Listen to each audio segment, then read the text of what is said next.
What's up, folks? My name's Dean McCrudden and this is Tick the Bucket. Tasting, 1 2 1 2. Hello. And today I am in a huge, grandiose church in the most unlikely place in rural Vietnam, Ninh Binh. Hello, xin chào. Yeah. She said, greetings, hold tight with the new jam, hold tight with the mic in the left hand.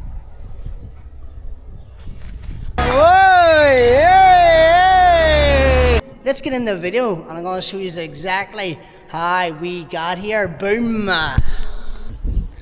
Xin chào from rural Vietnam, Ninh Binh to be exact.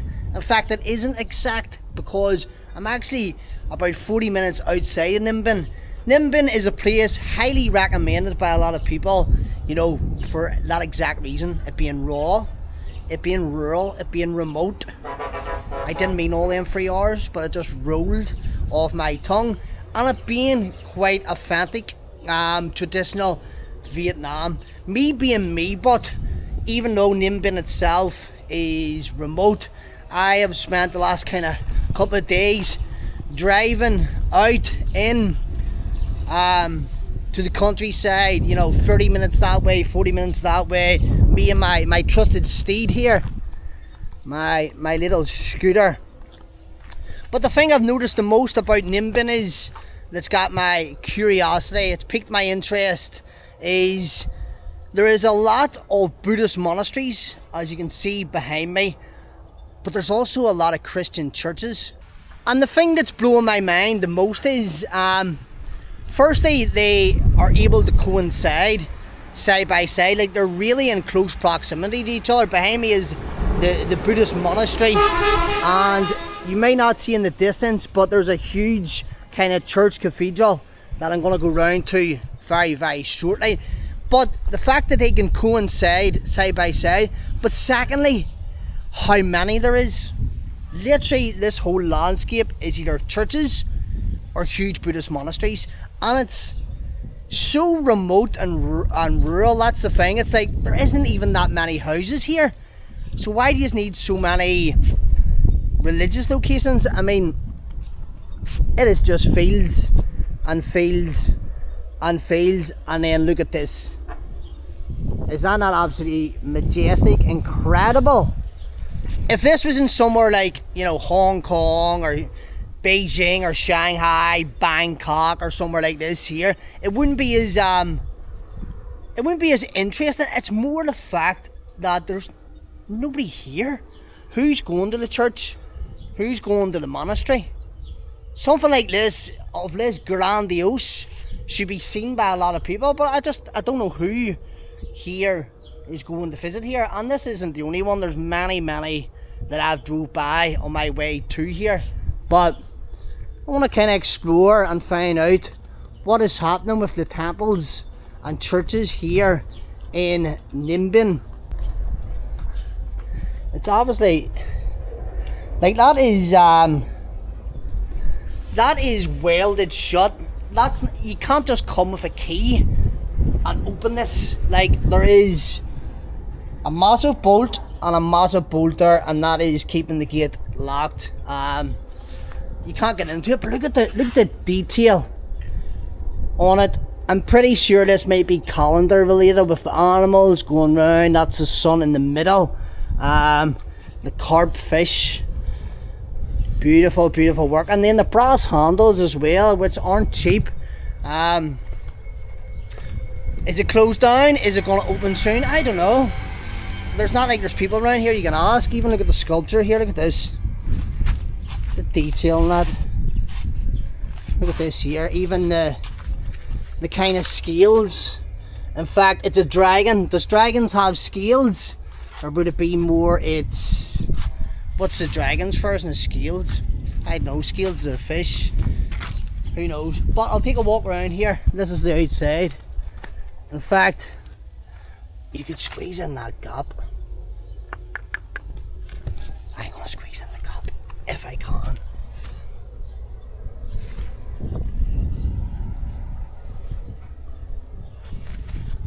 Well, that was easy. I never in a million years thought I would have got inside. Let's see what's happening in here. As long as I'm respectful, it shouldn't be a problem. As long as I'm not doing something I'm not meant to. But look at that. Wow. Is that not amazing? I don't know if it's a temple or it's a pagoda. I'm still trying to figure out the difference between a temple and a pagoda. I could do a quick Google search, but me personally, I like to find out from the people. I like to discover the country while I'm in it, and Google's just cheating.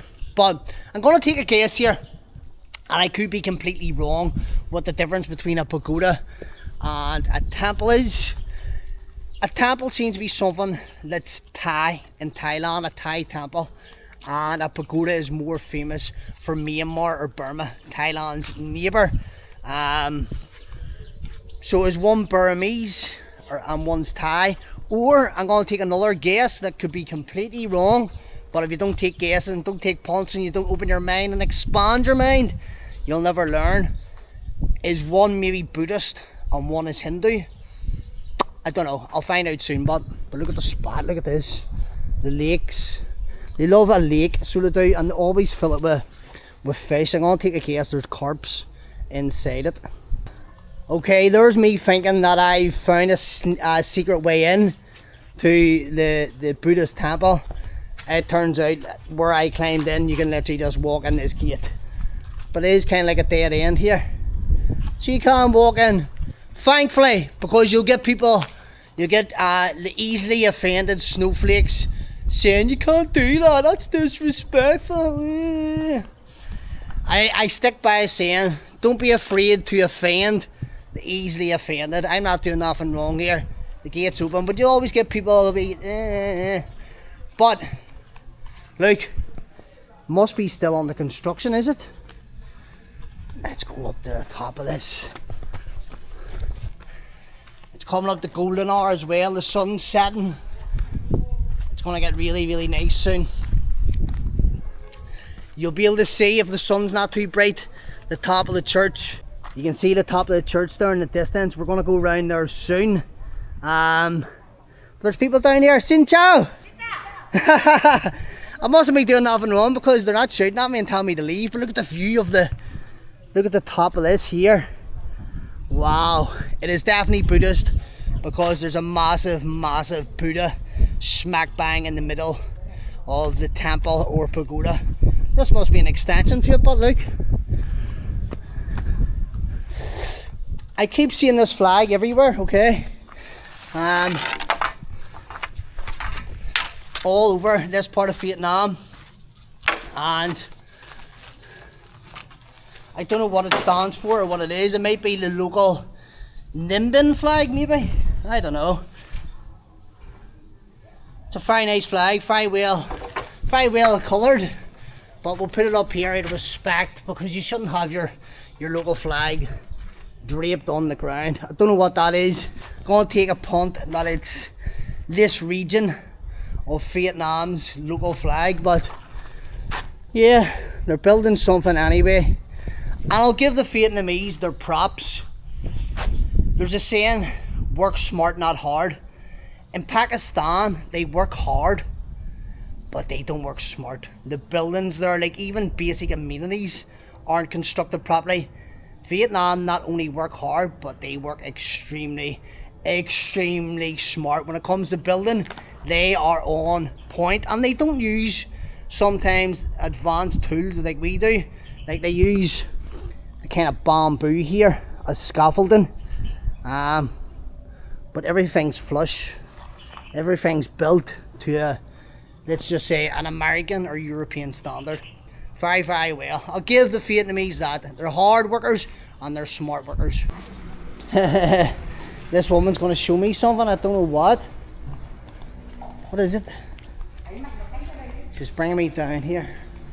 Ah, is this inside? Take your shoes off.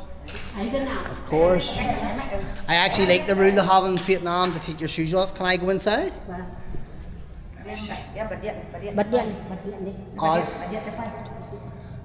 I'll take my helmet off. I'll leave my helmet outside. Out of respect. In fact, I've got a hat on as well. I took my baseball cap off. Wow, look at this. Wow. Buddha? Yeah. Buddha, yeah, it is Buddha. Wow. Look at this. There's a smell that reminds me of Pisac, Peru, which is a spiritual town, and it also reminds me of the Himalayan mountains when I was on my way to Everest. I think it's an incense that's common around the world for like religious and spiritual purposes, and I think it's sandalwood. I'm pretty sure that's it burning there, Luke. I always think the detail in the Buddhist monasteries are absolutely incredible. I actually visited the highest Buddhist monastery in the world in Everest, high up, and I got to see the monks chanting and singing and doing their prayers, and it was really, really hypnotizing. It's a really peaceful, I don't even know if it's a religion, it's more like a way of life, but really, really peaceful. Thank you very much. So here they do offerings. I've noticed here you can actually give crisps and chocolates, and yeah, over here is actually someone who's offered money. Where did I see it here? I actually don't even have any money with me because I'm out recording today. Do I have any? I don't have anything. I don't. Unfortunately, I don't have anything to lay an offering here, but there we go. Now you can. I've seen in countries where they give Coca-Cola and chocolate, crisps. Some people do beer. I don't know. It just depends on the religion or the country or the culture. But here you can do crisps and chocolate. Come on. Thank you. Thank you. Come on. Thank you. Can't thank anyone enough. Thank you for inviting me in there and letting me record and document that there. Let's go back outside. I think they're inviting me over for something. Is it tea or whatever? Tea. Can I have one? Oh. There we go. Now I'm going to have tea with the locals in the Buddhist monastery here in Nimbin, about 40 minutes outside of Nimbin. Thank you. Come on. Come on. Come on means thank you, by the way. It doesn't mean come on like we say come on, but let me do the taste test here. Thank you.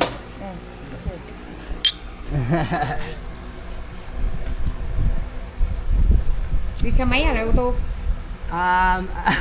I don't speak Vietnamese. Let's do the taste test. The tea was incredible. It's like a green tea. But I'm going to take a moment here. I'll use Google Translate to have a conversation with them.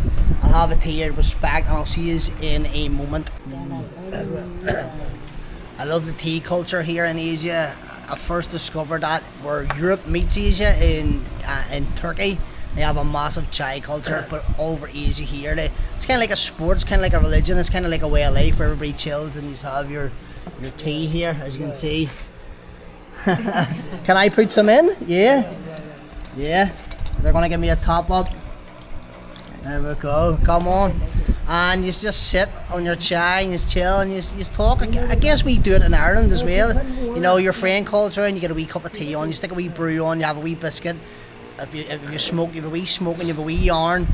And here they do it the same. Everybody just sits around and we all drink chai. I actually forgot to bring my phone with me. I would love to have had a conversation with them, even on Google Translate.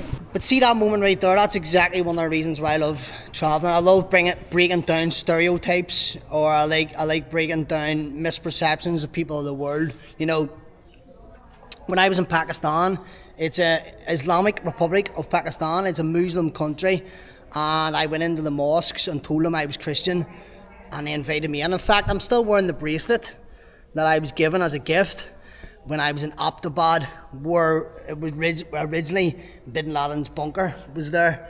But they were not friendly to me. I told them I was Christian, and here I'm in a Buddhist monastery, huge Buddhist monastery here, and they invited me in. They gave me tea or chai, whatever it's called here, and we just sat and chilled. Do we speak the same language? No, but again, I always say body language is universal. Smiling, thumbs up, doing that, whatever it may be, pointing at things.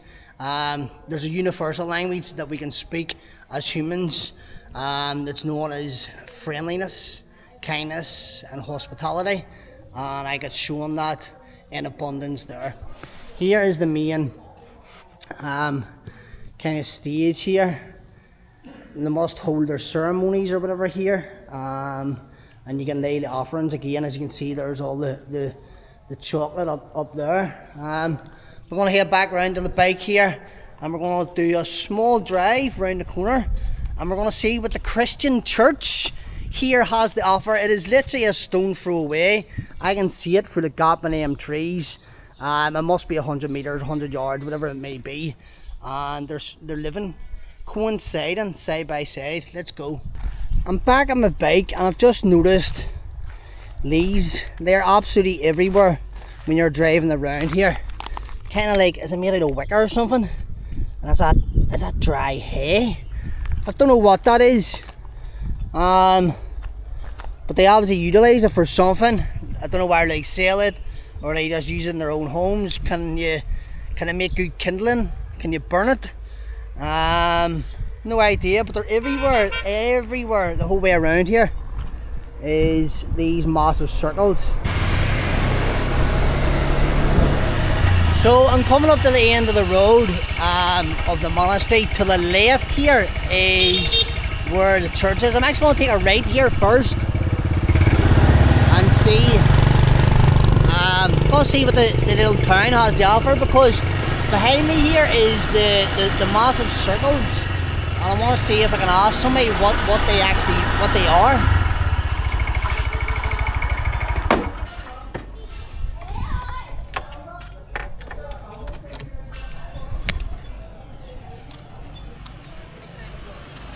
There's the church there in the background. You can see everywhere is these huge circles of like grass or hay or something. They're actually collecting them over there, the whole way up here. Look, it's everywhere. She must be collecting them. Hello, xin chào. What is okay, Google Translate here. Here. Look. Em đang làm thuốc. Yeah, this. Dạ vâng. What's this for? Dạ vâng. I don't know. I've got Google Translate on my phone asking what the dry grass is for, and some people here don't read and write. That's my bad. Some people don't actually speak Vietnamese. It's the local language. So it's going to be, I think it's going to be difficult to find someone who's going to be able to explain to me what it's for, but it's everywhere. Look, must be a big trade for it here. And it just looks like it's dried out grass. There you go, there's another temple. Look, another Buddhist temple, literally not even 100 yards from the massive one round the corner and the church. But don't know, I'm not the best at investigating because I can't find out what this is for. But the whole street, look, the whole way to the top of this street, it's just these kind of wicker circles with the dried out hay. Look, there's a huge pile of it there. It must be ready to go. Look, it's like a blanket almost. I had a conversation with that woman there using Google Translate, but she just seemed to nod and agree to everything that I said. So I don't know if she understood with the Google Translate, but I asked her like what it was used for. He's gonna explain. Ông hút được không? Hút được không? You smoke it? Ý là mình cũng hút được không? So the woman a minute ago Hả? said it was going like this. I thought she meant eat it, and I asked her like I went nay for a horse. Like, what do you do? Like this? It turns out you actually smoke it. So the massive pipes that they have here in Vietnam, that's in some of my videos, the wooden pipes, they must dry this out and smoke it. Everybody's out now that I'm here. Well, that would make sense why there's such a big trade for it here, because people love smoking stuff. I didn't think for 1 second you could eat it, and I was like, is it for animals? And then I was like, there couldn't be less busy or big of a trade, but it's, you just smoke it. Look at the way you roll it up here. Look, you could almost make a blanket out of that. That is thick material, like, and it's drying harder and harder. There you go. Now I don't know what sort of plant. Bên mình có cái này nè. Huh? Bên nước mình có cái này nè. No idea. You smoke? Yeah. Ba cho nó hút đi. Không có điếu cày, có điếu cày cho nó hút điếu, không có điếu cày say trước người lắm. Điếu ba ngày điều ba. Điếu cày cơ. The whole family is involved. Like, they've got the kids, they've got the daughters, the sons. Everybody's involved in the business here. It must be a booming business here. The whole town, everywhere is filled with it. There you go. Now you smoke it. There we go. The whole way up here. They like producing the smoky smoke here in rural Nimbin. So let's go and check out what the church has to offer here. And it's just around the corner. Look at the driveway to the church.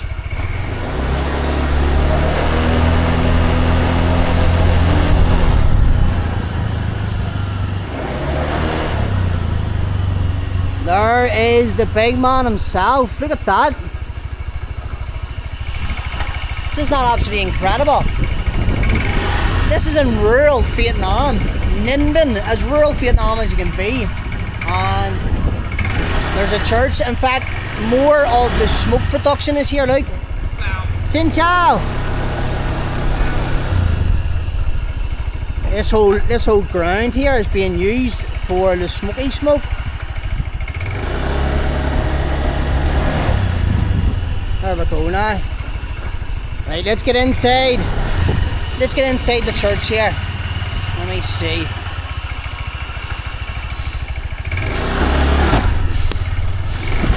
That wasn't too healthy on the scooter.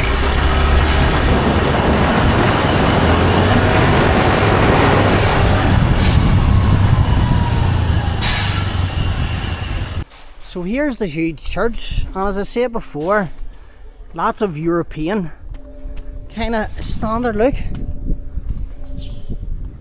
Confusing me why in rural Vietnam and Ninh Binh why this would be here. The only thing that I can think of is I don't know if Vietnam was colonized by the French or invaded, but there is a French influence here. They were at war with them a couple of 100 years ago, hence why, like, banh mi, which is my favourite Vietnamese food, is basically just a baguette. It's just a Subway, it's just a sandwich. The French, I'm guessing, might have invaded or colonised this part of Vietnam, and that's why they threw up and erected churches. We're going to see if we can go upstairs first.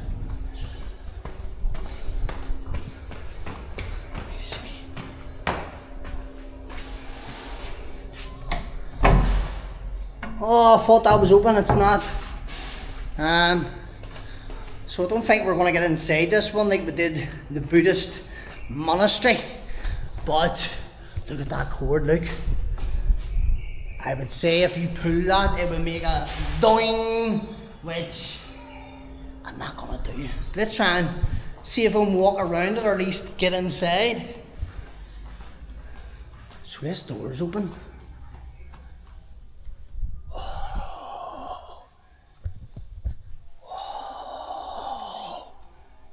Look at the size.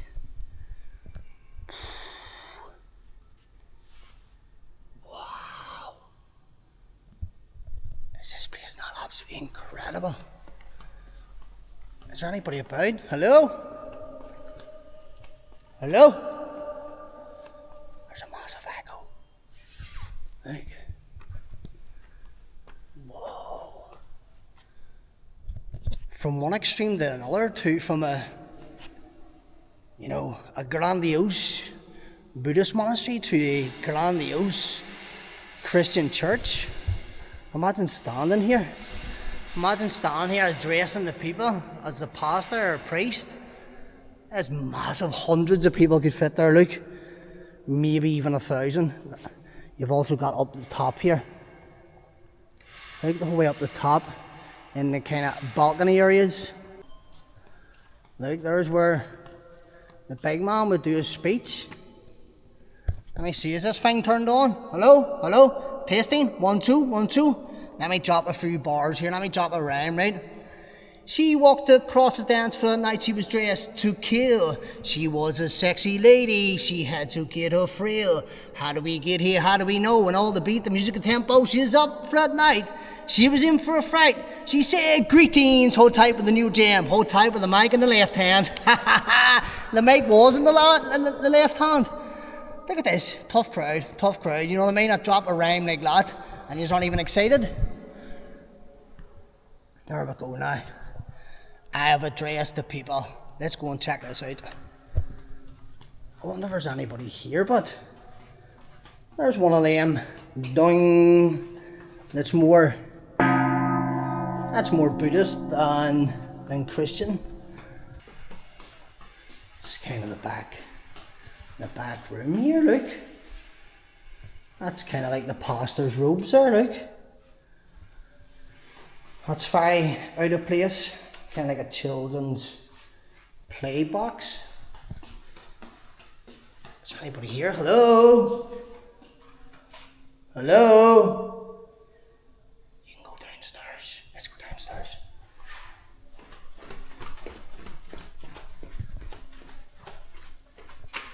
Fuck! Woo! That scared the absolute life clean out of me. I thought that was someone standing there, look. I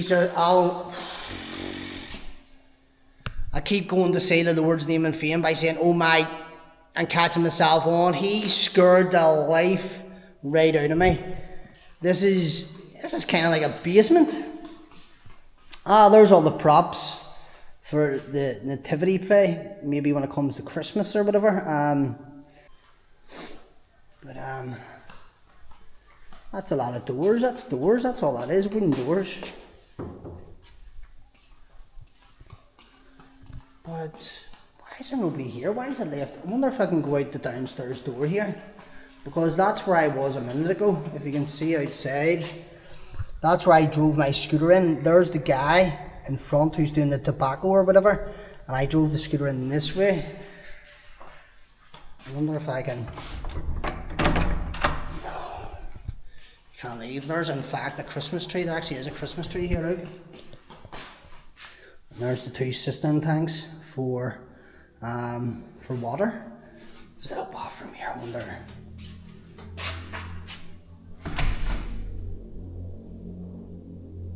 There's nobody in there. There you go, we'll head back up the stairs here. In fact, you can go right here's the stairs. Whoa. And we're back. And this kind of does look back out to the main hall, I'm pretty sure. It does. In fact, there's another huge stereo speaker or something. There's a microphone there. Hello, testing. 1, 2, 1, 2. Hello, hello. Tough crowd tonight. Folks, I'd like to do a little speech here. I'd like to take a moment just to say a few thank yous to everybody who's in attendance tonight. Thank you to everybody that's followed me on YouTube. Thank you to all my subscribers, everybody that's liked, shared, commented, all that fun jazz. Anybody that's shown me any support. While we're on the subject, by the way, I want to do this mid-video. Today, Take the Bucket, Dino McCrudden YouTube, hit 3,000 subscribers. It might not be a lot to some people, but it's a lot to me. And it's definitely not, like, it's not the end goal. I have a long way to go, but I always say anybody can show up to the finishing line and celebrate you when you're winning, when you're crossing the finishing line. Anybody can do that. That's easy. Who turns up to the starting point when everybody doubts you? And you know, my first 3,000 subscribers, if you've subscribed and you're in the first 3,000, you're an OG. Thank you for backing me from the start. You know, one day Take the Bucket will have a far bigger following, and you know, usually the ones that were here when there was only maybe, you know, when my videos premiered, there was only 10 people watching. or there was maybe only a couple of hundred views in the first couple of weeks. Usually the OGs, you are here from the start. Thank you very, very much for that there. Big up, big love. And shout out to my sponsor as well in the video, Ruby Competitions. They backed me from the start as well. Back into the video, but so here is the big stage again. We've done a 360 the whole way around. There you go now. Absolutely no idea why this is here. It's random. Both the Buddhist monastery and the church is random because it's just so remote and rural. I just can't imagine that this many people coming here. And the fact that there's so many, like this is one of many churches here. That was one of many Buddhist monasteries here. There you go now. Religion always finds its way in some of the strangest places on planet Earth, and that's why I'm a believer in Christ myself. I'm a believer in Jesus, and I class myself as a Christian, because no matter where you go, the big man always finds a way. Just check here while we're about to head out and see. Oh, no way, it's open. It's open, look. I thought this one would have been locked as well. Look, we're upstairs. That's where I was a minute ago. Look.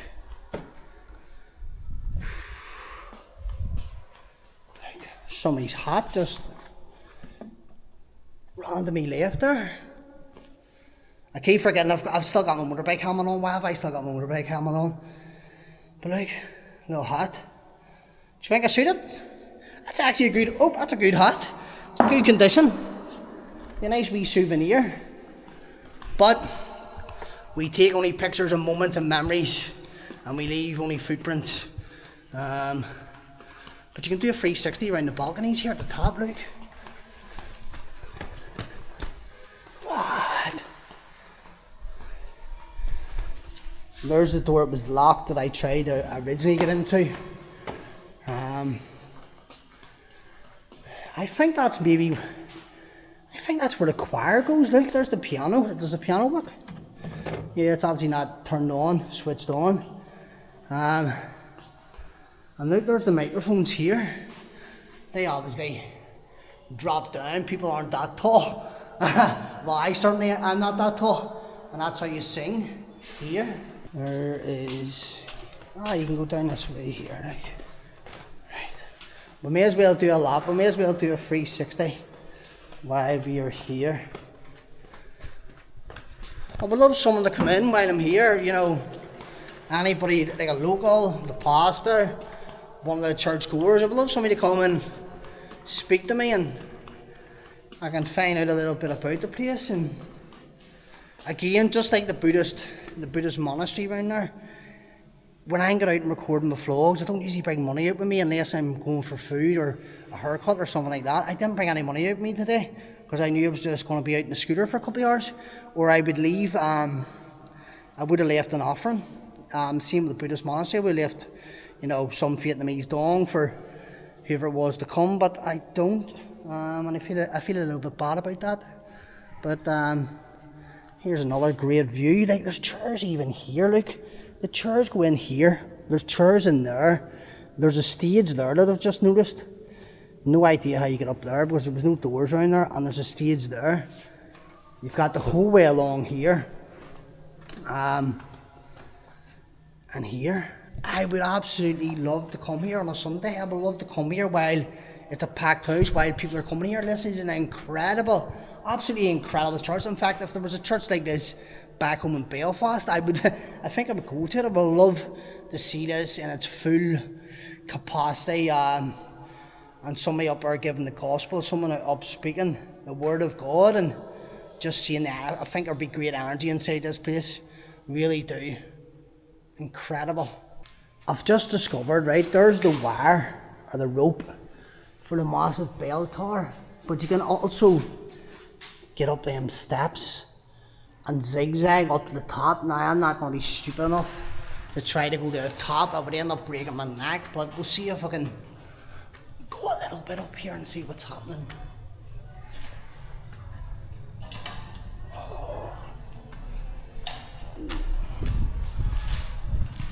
Looks like it's still getting built, this part here. Look at that for a view.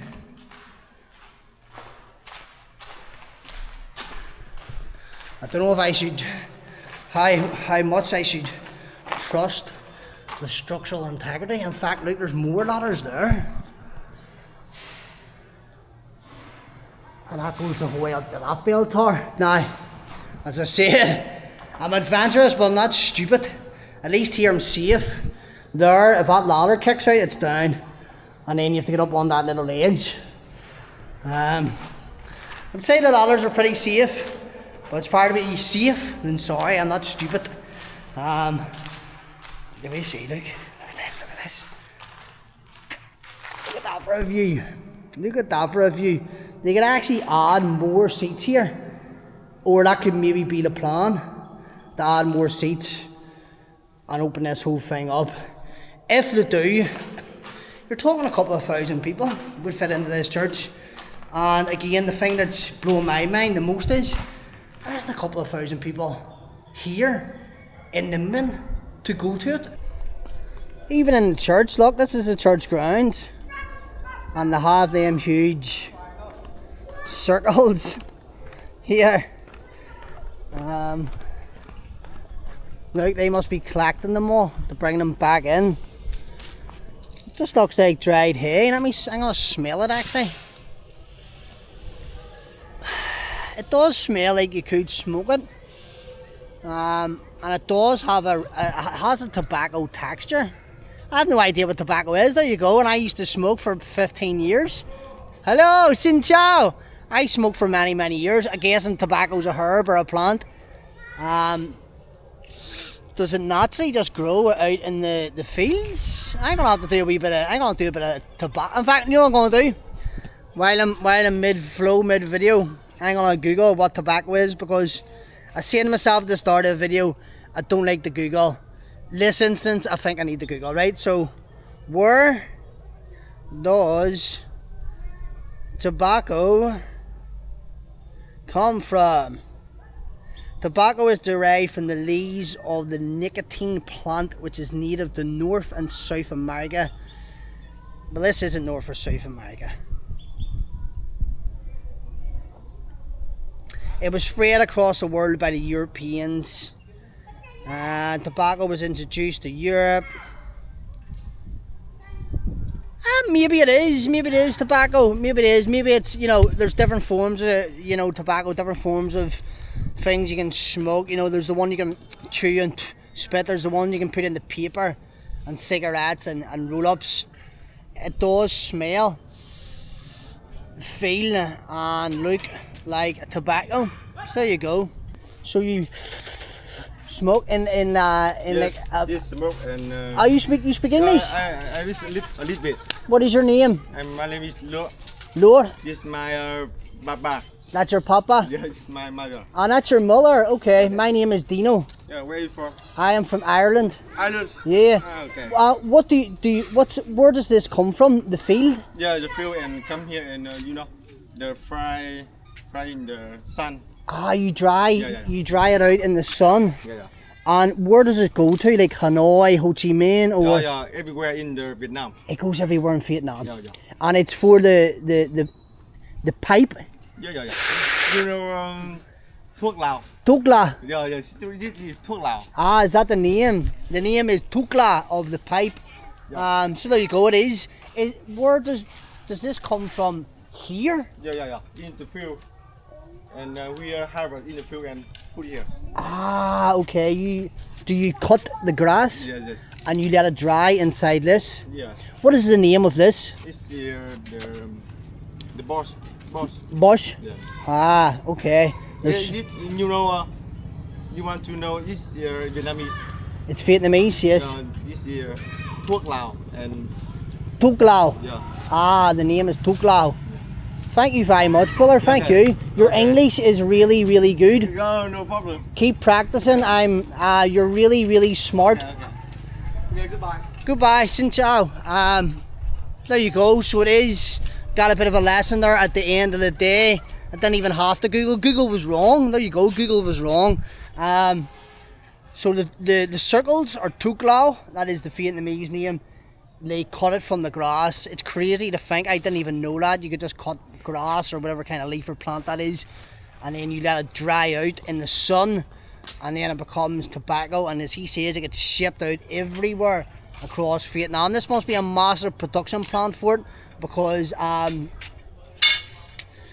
just everywhere for miles on end is the circles. You just see them everywhere drying in the sun. So this must be a massive place. The Ha Giang Loop has lots of natural hemp fields. The whole Ha Giang Loop is just hemp. Here it is the tobacco. They must make decent money, I would say, because I don't know how they don't make a lot of money, because tobacco is expensive. A lot of people smoke, highly addictive, and also it literally just grows here, and it doesn't take long to get a little pile like that there. That isn't a massive pile. You just cut that down and let it dry there. And like, how much tobacco is that? How many grams of tobacco is that there? I hope they're well paid, because they work hard. The Vietnamese are extremely hard workers. They're out in the field all day, whether it's hemp, tobacco, the rice paddies, whether it's mama, papa, or the kids like they seen there. That was the whole family. That was the whole family. The father, the mother, the son. The kids are all helping. They're all mucking in from a young age. Incredible, folks. And we're getting to see the massive church that I was inside from golden hour. Check it out. Absolutely beautiful bit of architecture. Absolutely beautiful part of the world. And as I said, like at the start of the video, the reason why I like to travel is to break down stereotypes. You know, people, the world is dangerous. There is dangerous people out there.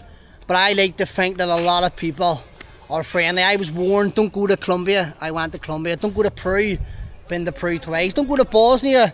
And Bosnians told me not to go to Serbia, and Serbians told me not to go to Bosnia. They were both as friendly as each other. Don't travel around rural Asia by yourself. The world's a friendly place, and I believe it. A lot of it is to do with how you carry yourself as a person. Walk around, be friendly, be respectful, smile. Learn how to say hello, thank you and goodbye in the local language, and it'll get you a long way. And if you do find somebody dangerous or somebody negative, it is a minority. The exception does not make the rule. Here's some of the boys. Hello, Xin Chao. Yeah. Oh, Mbappe. Mbappe. He has a Man City t-shirt on with Mbappe playing for PSG. Mbappe plays for Real Madrid now, not PSG, but who cares? You cannot put a price tag on the smile on that kid's face. There's the rest of the squad. Hello. Xin Chao. Xin Chao. And at that, folks, do me a favour, let me know where in the world you're watching from. I'm watching from rural Vietnam, Ninh Binh, the outskirts of Ninh Binh. And as always, before you kick the bucket, take the bucket. See you on the next one, guys. I've now got a bit of a crowd here. Look, the whole village is out. Xin Chao. Xin Chao. Hello, they're all perplexed at me. So as I get on my trusted steed right outside the church here, there's a little squad. Let me fire up my moped here. Oh, all of it broke down. Oh, there we go. Bye bye. Say bye bye. Bye bye. Bye.